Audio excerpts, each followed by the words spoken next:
సంతోషంగా ఉంది. ముఖ్యంగా నేను ఈరోజు అసెంబ్లీలో మీ గురించి మీ సమస్యలన్నీ కూడా నేను అందరి దృష్టి తీసుకెళ్ళడానికి అవకాశం ఇచ్చింది మీరే. మీరందరూ కూడా ఆదరించి,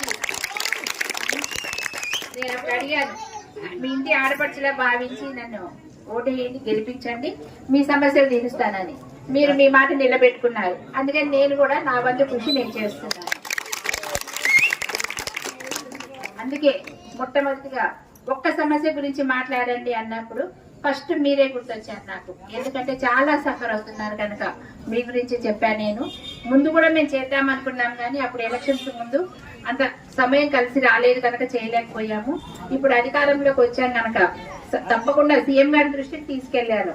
అలాగే నేను చెప్పిన తర్వాత మిగతా ఎమ్మెల్యేలు కూడా, కోల్ బెల్ట్ సింగరేణి ఉన్న ఎమ్మెల్యేలు అందరూ కూడా ముందుకు వచ్చారు.